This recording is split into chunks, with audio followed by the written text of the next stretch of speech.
Speakers should state their full name and address for the record, although this is not required. The speakers shall limit their address to 3 minutes. Any public comments that are discriminatory, defamatory, or otherwise not protected speech will not be considered, consented to, or otherwise adopted by the Planning Commission in its deliberations and findings. As a courtesy to others, please silence your cell phones and other electronic devices. The Planning Commission strives to treat all participants with civility, and we ask that you do the same. Okay.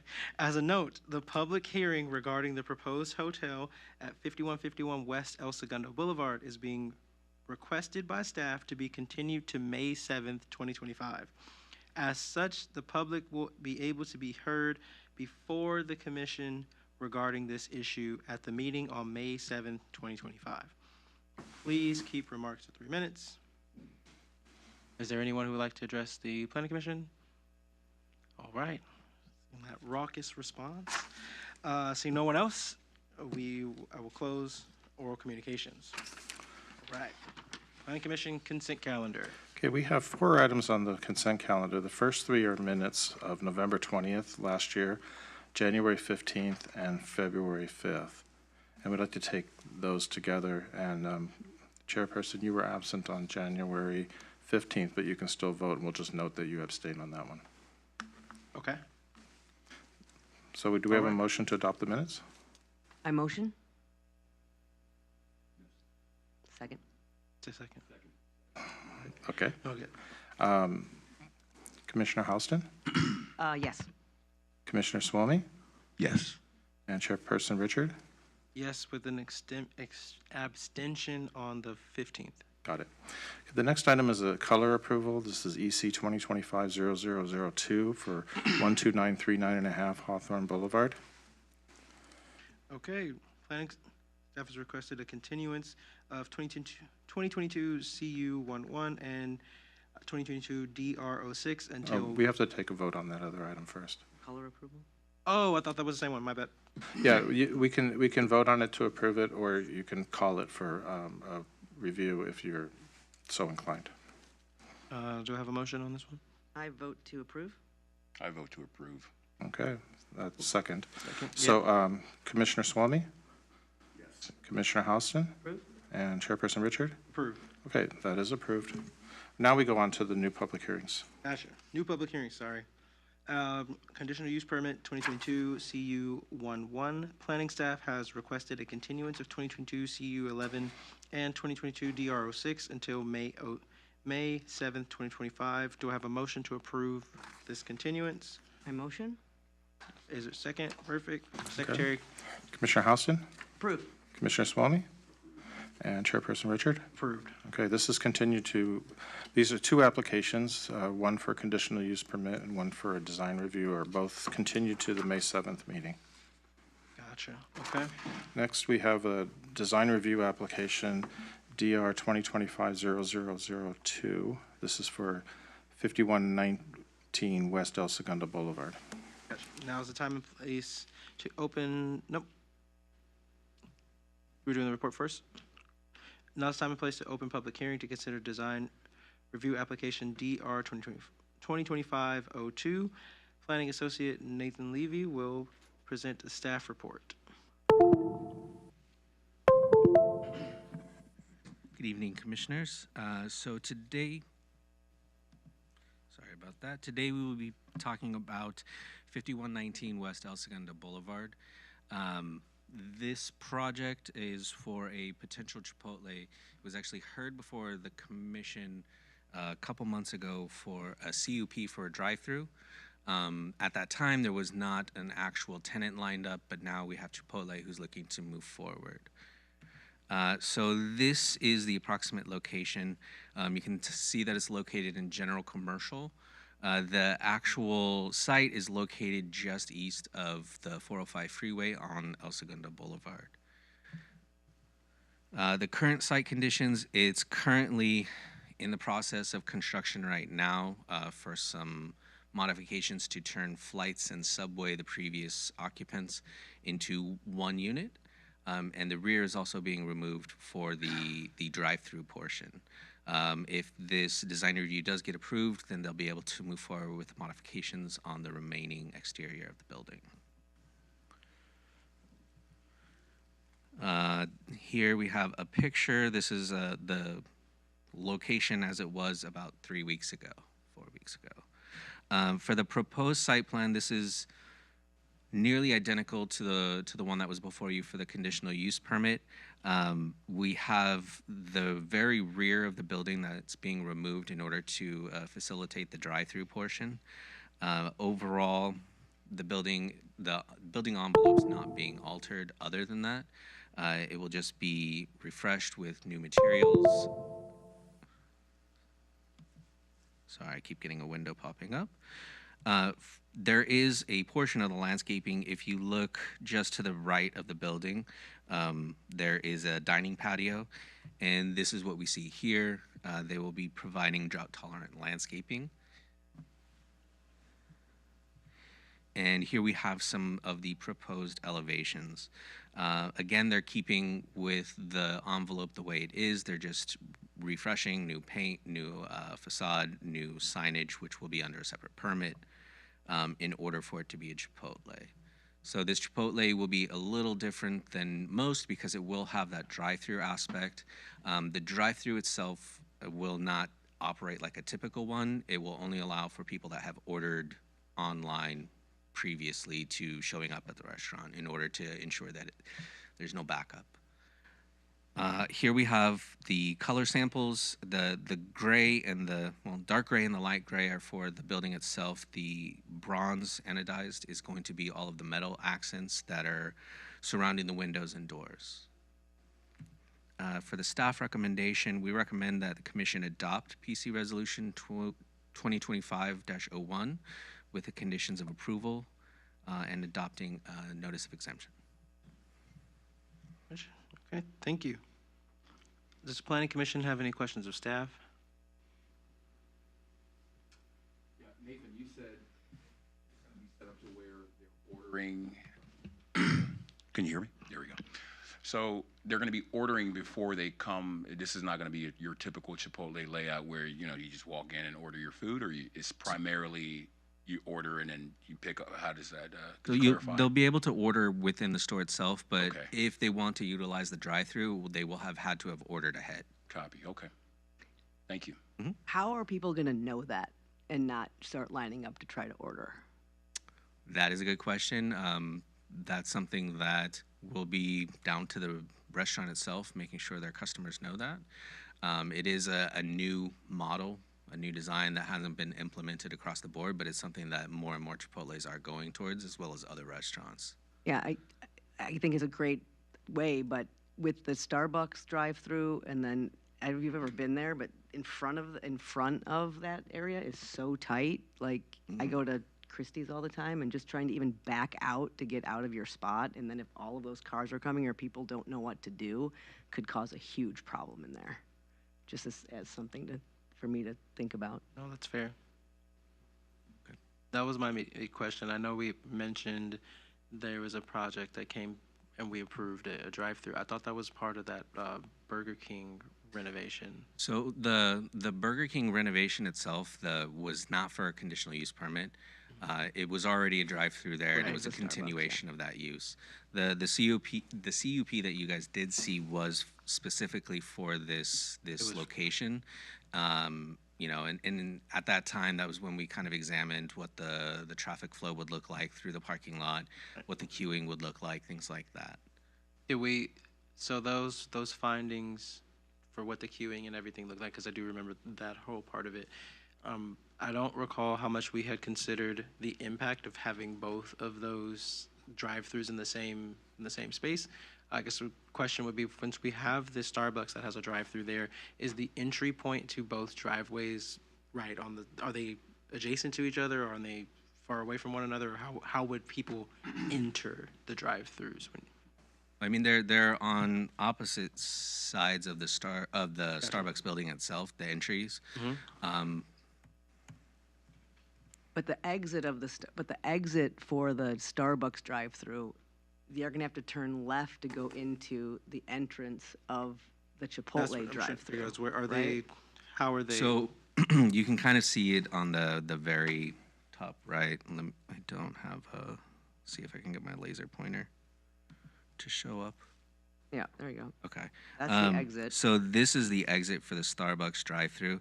They can turn to the right in front of the Chipotle, but there's actually a stoplight right over here. That's Ocean Gate, and that would be the one that they will likely be using. Chipotle can also use that, but they also have this exit here that they can use. Okay.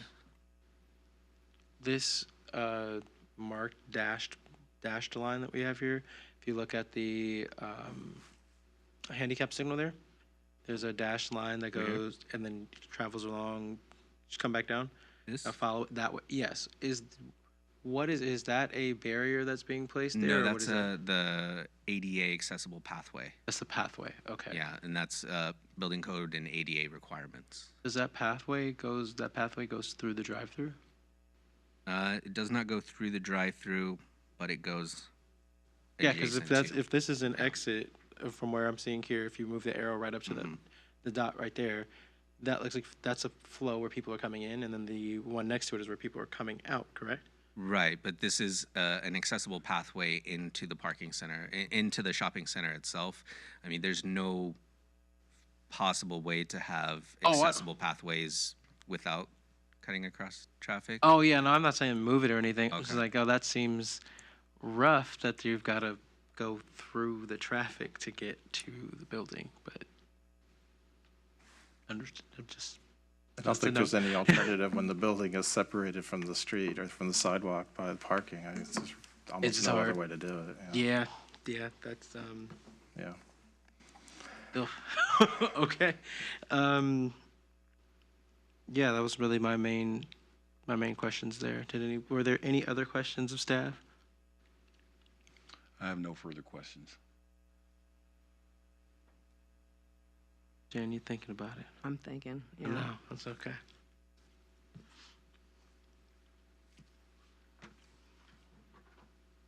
I just guess, how's the signage going to, I just feel like it's going to be very confusing to people in this, unless there's very clear signage of where to go and where to be and what it means.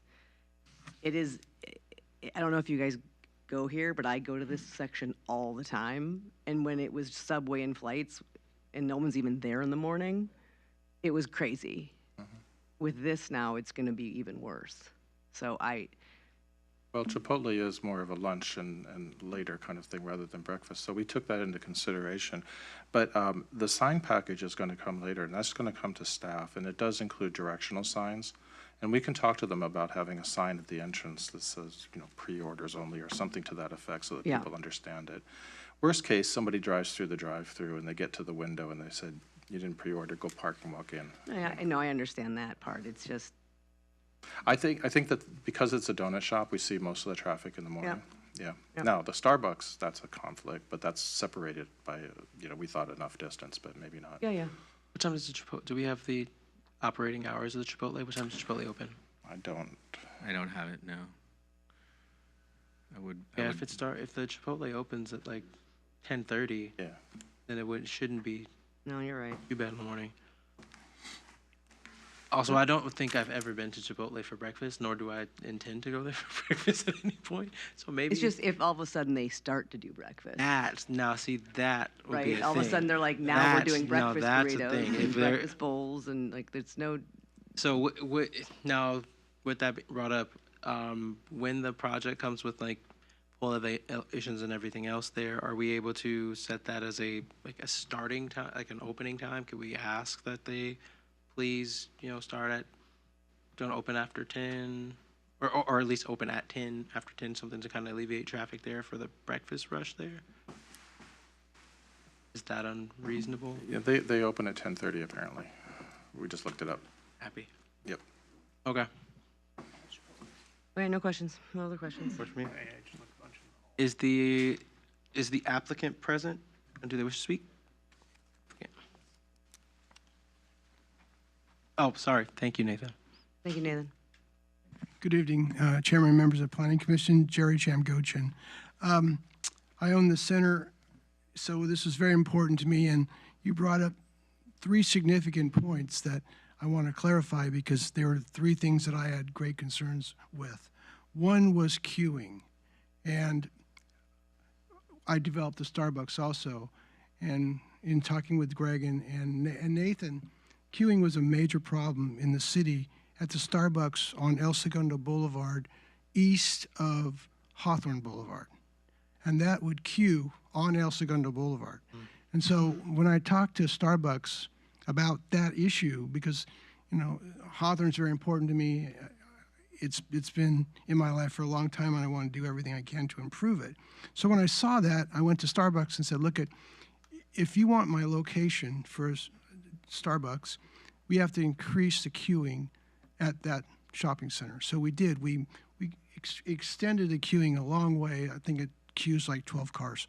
So when I went to the planning department and said, hey, with regards to flights, it'd be interesting to do a drive-through here, but it wouldn't work with a queuing like Starbucks because you're going to have 10 cars, 8 cars queued. So I said, I'm not sure I want to do this. But then when I talked to Chipotle, they said, we don't need queuing because people are going to call off the app or order on the app, and they're just going to pick up at the pickup window.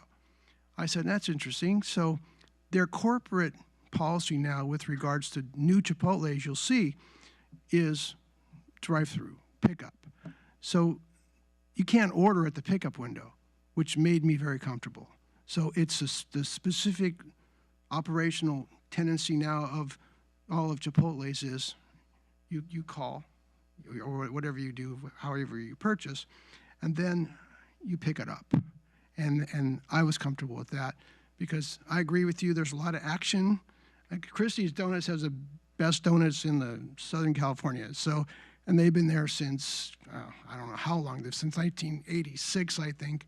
So they do a great job, and Starbucks has done a great job. But then when I considered this drive-through, I said to myself, we have to really control the queuing. But when Chipotle said no queuing, I was excited. So that's the basic question on queuing. With regards to signage, there'll be signage at directional signs at both exits and entry. There'll also be directional signs on the ground. So people will see specifically what's going on, and their announcement sign says pickup only. So it's something that they've developed as a company, and it's just pickup, not queuing or ordering. The third thing was kind of interesting that you brought it up, the handicap access. I didn't want that there. I wanted it to actually go the other way, but the building department requested that it continue into the Starbucks ADA path of travel. So I accepted that, although I thought it should really go the other way. But those are the three things that, as a developer, we look at because, as I said, I own the shopping center. I'm there every day, and I own the gym, and I also own the laundromat. So rest assured, I'm not going to do anything to hurt any part of this center, it's the customers that frequent it or the employees that work there. So if there are any questions, I'd be happy to answer them, but this is a great project. We're excited to update this building and bring more people to Hawthorne to shop and to eat. So thank you. Thank you. Okay. I'm sorry. Just a quick question. Did we catch your name? Jerry. Oh, I missed it. Sorry. Jerry Jamgochin. Jerry Jamgochin, yeah. Jamgochin. Okay. Thank you. Well, thank you. Appreciate you for being here. Okay. Is there anyone who wishes to address the planning commission on this issue outside of the applicant? There's no one else here. With that, are there any documents for the administrative record? There are none. Any final comments from our commissioners on this one? No further comments. No further comments. Okay. I will now formally close the public hearing on these items. Do we have a motion to approve? I make a motion. I second. Perfect. Okay. Commissioner Swamy, Yes. Commissioner Houston, Yes. and Chairperson Richard? Yes. Okay, that is approved. Perfect. Okay, the next item is zone text amendment ZA 2025-0001, and just give me a moment to figure out which one this is, because I'm going to ask to have one of them continued. I think this is the one I'm going to do, right? This, the, Is this the one about alcohol? Parking is it too. Okay, yes, okay. We're going to move forward with this one. oh, It's not on the desktop? Oh, there it is. what are you looking at?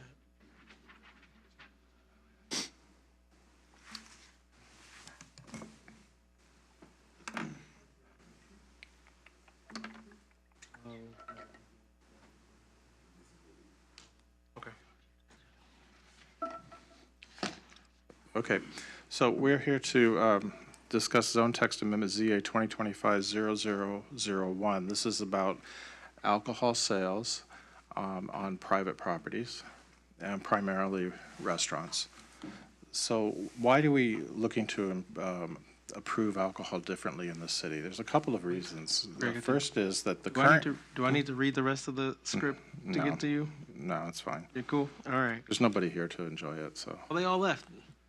All of our theatrics are over now. You can officially open the public hearing. Yeah, open the Yeah, public okay. hearing, okay. Now's the time and place to open the public hearing to consider Zone Text Amendment ZA 2025-001.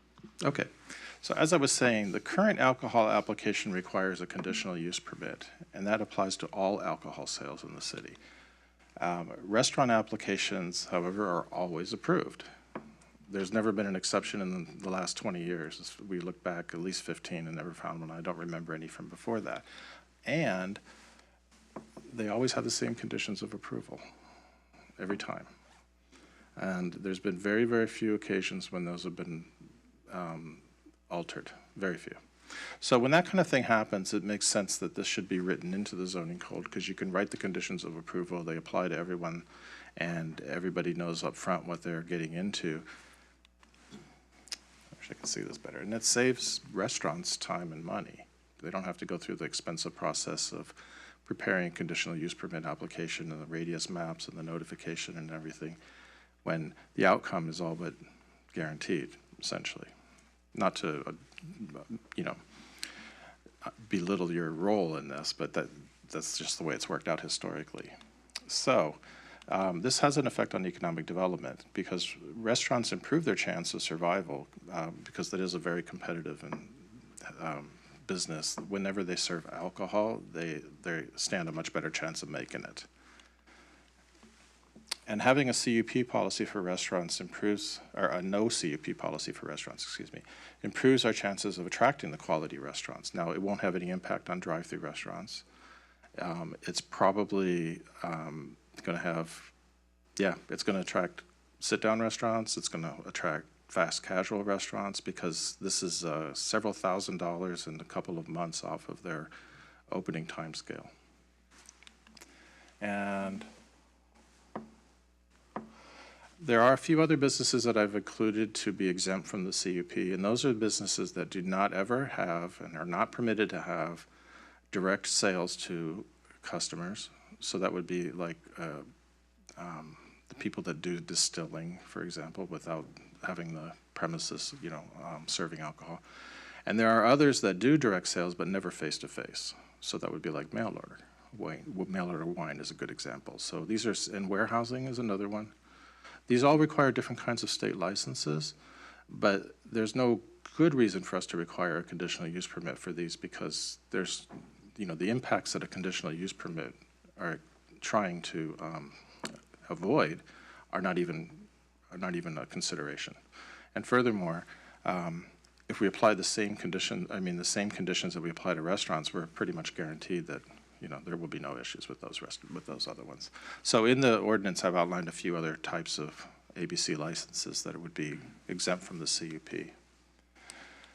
There are safeguards. The proposed changes do not remove the CUP requirement for bars, liquor stores, convenience stores, grocery stores, and any other kind of thing like that. They're still going to have to go through the full-on conditional use permit process. And the reason for that is obvious, that they're highly dependent on location.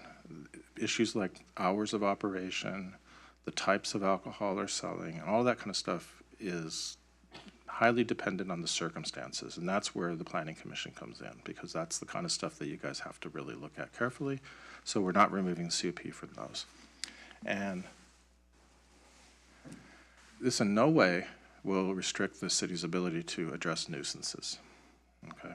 So if a restaurant is approved through this new method and somehow becomes a nuisance, we'll still be able to go after them with the code enforcement and make sure they get back in line. We'll be able to report them to ABC. There's not much of a chance of this happening because the liquor licenses and alcohol licenses are very valuable and people don't generally want to risk them, especially with restaurants. So our recommendation is that the Planning Commission adopt PC Resolution 04, which recommends that the City Council adopt the, actually I wrote resolution, but it should be ordinance, draft ordinance amending the alcohol regulations of the City of Hawthorne. Is That's- there, Yeah, go ahead. is there a select amount number of liquor licenses that Hawthorne offers, or is it infinite? No, ABC works with cities. There is an issue of overconcentration in some, but restaurants are generally exempt. There is a screening process for restaurants. It has to be something more than just offering a bag of chips. Yeah. That's a bar. So if they qualify as a bona fide restaurant, then they're not subject to the cap. Got it. What is our cap? Do we know? I don't remember. It never really comes up. We don't ever get applications for bars or liquor stores anymore. So, Just curious. Thank you. yeah. Are there any questions for the planning? Okay. Well, I think, If anyone has anything to ask. oh, yeah. Or is it Anyone in the public, anything, questions asked? Nope. Okay. Doesn't look like it. I think so. All right. Now I'm lost where I am. You guys asked questions of staff. Yep. No one else wishes to address. Vote. Oh, documents to place into administrative record. No, we received nothing. Received nothing. Fellow commissioners, any final comments on this item? I do have one comment on item. As we move forward with this, I just wanted to say kudos to you on doing this. Doing something like this and actually just simplifying this application process. I think after having this conversation and understanding what the extenuating cost that comes along with this for businesses to be here is pretty much why we get that moniker that we're not easy to do business with. It's small things like this. So being able to remove something like this does seem like it would do a lot to help businesses be able to come in here. So I just wanted to say to the department, I appreciate you guys taking the time to look at issues like this to figure out how we can encourage businesses to come here by removing some of these like little roadblocks like that. This was a Thank you. great job. I agree with that. I second that. So with that, I'll formally close the public hearing on these items and have a motion. I motion. All right. A motion to approve. Say, Yeah, motion to approve. Commissioner Houston, Approved. Commissioner Swamy, Yes. and Chairperson Richard. approve. Okay, so this resolution is approved and the ordinance will be put on the agenda for the City Council next. Thank you.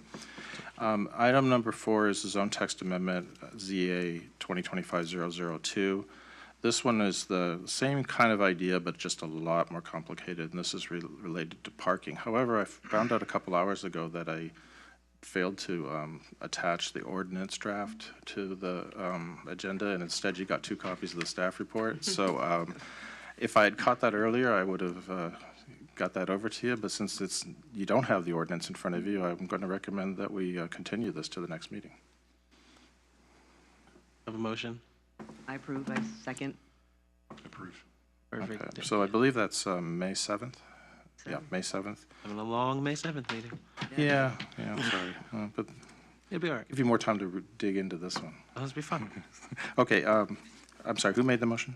I did. Okay. Jennifer. All right, so Commissioner Swamy, Yes. Commissioner Houston, Yes. Chairperson Richard? Yes. Okay, this item's continued to May 7th. Big. All right, y'all, look at that. Flying through here. Commissioner reports. Any last statements? Hmm? Any last statements? Last statements. What are you asking me? Commissioner Commissioner reports. Oh, sorry, I can't hear. Commissioner reports. I have no reports. What do we- It's optional. You have to. Maria, you have a report on behalf of our one commissioner. Oh, yeah. No? Nope. No, ma'am. When it turns red. Use the other mic. Now it's Yeah, working. okay. Here we go. I do. As you know, Commissioner Smith has not been at the Planning Commission. He resigned at pretty much the very last minute. He wanted me to let the commission and staff and the community know that he thanks everyone for their support and allowing him to serve on the Planning Commission for so many years. He had left and come back, and he truly enjoyed being on the commission. He hopes that he did something good for the city of Hawthorne, where he lived since 1944. So he and his wife have moved, and they've moved to Temecula to finish off their retirement there.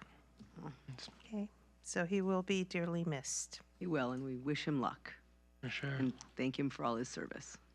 Yeah, most definitely. 44. I think since I got on the commission, Commissioner Smith had been chair. A lot of the things of being here was learning from him of how to run these meetings and just how to overall just respect this general process. I think he did a great job of making sure that this was a well-oiled, well-moving machine, and I'm glad that he's going to be able to enjoy the rest of his time out there in Temecula. It seems like a really nice spot. Yes. So, yeah, we send his best wishes down that way too. Reports. No reports. It's good to be back and see everybody. I've been keeping track of the microphone. Yeah. Can you guys hear me? I said it's good to be back to see everybody. They've been moving quite fast on the nursery, the Yes, they land have. back there. Yeah. Yeah, I spoke with one of the guys, and he was saying it's looking like January 1st before everything's ready to go.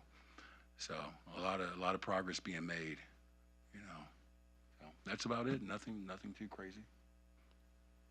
Well, I'll keep mine short and sweet. I said it already, but I'll say it again. Good job. Appreciate you guys for taking this time to go through this code and kind of figure out where we can create some efficiencies. I'd love to see how we can help or how we can do more of things like this to make sure that we're able to, I think when I discussed this with Nathan, one of the things that was most important to me was to remove the redundancies, like less work for everyone to do, costs less money, takes less work, and overall makes us more attractive. Like those are slam dunk things. Which overall, do as much of that kind of stuff as we possibly can. Thank you all for being here to do this. I'm looking forward to our very enjoyable May 7th meeting. We should stack as many things as we can in that meeting. I meant that facetiously. If it's too much, I might ask for the parking one to be continued again. So we'll take a look at the agenda when it's put together. Just put March 7th as Yeah. we're going to continue all these things until whenever. Yeah, thanks for that. And Before you, I usually ask the staff to take off director's comments because I don't have much to say, but I do have something today, so if you don't mind. please. I've mentioned it before that the general plan is to be redone. And Yes. it's a very involved and lengthy process, but we put out a RFP for a request for proposals, and I'm happy to say that we got 8 responses, which is pretty good. So we have teams of consultants, various ones. None of them are a one-stop shop, so they combine their efforts with different engineers and different other, PR firms or whatever. So 8 responses, and I'd say all 8 of them are from very reputable firms. So we're going to have a hard time choosing. But I wanted to alert the community that it's starting, and in the next several months, we'll hopefully be able to give the official start to the process, and then there will be a lot of interaction with the public, and then eventually interaction with the Planning Commission, and then interaction with the City Council before this gets all wrapped up in a few years. You You guys will play a very big role in this. answered the question I was going to ask, which is when we, from RFP to actually getting process rolling, what does that timeline look like? You You know, that's towards the end. What is the window of the? Yeah, well, what happens next if, once we've made our selection, which will probably take several weeks, because we have to read everybody's proposals and we have to do interviews and of the ones that we think are most promising and then select one. Then we have to make sure that we agree on contract terms. And then there's a kickoff meeting where we agree on the schedule generally. And at that point, I'll be able to tell you when you'll start seeing action. Gotcha. But until then, it's impossible to say. That's fair. And then just for the good of the community that the 12 of us watching, when we say we're revisiting the general plan, can you give us an overview of what you mean, what we're going to get out of this when it comes to general plan? Yeah, so our general plan was written in 1989, adopted in 1990, and very little of it has changed over the years. So obviously the world has changed, the city has changed, and you could even say that about the last 3 months, but things are just very different. Society has changed, the way we interact with money, the way we interact with businesses. I mean, who would have ever thought of a Chipotle drive-through? You can't even order at the window, you know? All of this stuff needs to be considered because the general plan is the overarching policy for all functions of the city, basically, except for things that are, you know, like highly regulated, like public works stuff. So certainly planning, but the general plan includes a lot of, let's say, chapters. They're called elements, but they're essentially chapters that deal with different topics, from noise to open space to how we use our land, conservation, circulation is a big one. All of these things. And circulation is traffic circulation, but not just cars. It's people and bikes and everything else. So this is a long overdue chance to update, modernize, and also to project into the future what we want our city to look like, how we want it to function. Because all of the zoning all the zoning changes that are going to be made after that are going to have to comply with the general plan. The reason why I'm able to do the alcohol and the parking right now is because those are not really subject to the same restrictions. They can be done now, and that's why I'm doing them now. But every other one that I'm working on, pretty much, it might have to wait for the general plan. Okay. And then lastly, for some of us who do remember, there was apparently an element that was updated to the general plan. I know we talked about for the hotels. Was that more, that was a specific plan that we put together, or was that something that was an amendment to the previous general plan? Well, we've done a lot of amendments to the land use element, but I don't remember which one you're speaking of specifically. But we also have specific plans, which are like it's more like a concentrated plan for a particular area. And we'll be looking at revising those too, as a matter of fact. So this is going to be pretty much a complete, fresh look at the city and how we want it to develop over the next 20 years. Sounds exciting. Yeah, it's exciting. It is. Sounds exciting. All right. Well, if there is nothing else, we'll call the Planning Commission meeting adjourned. The meeting is adjourned at 6:40 to the next regular meeting of May 7th.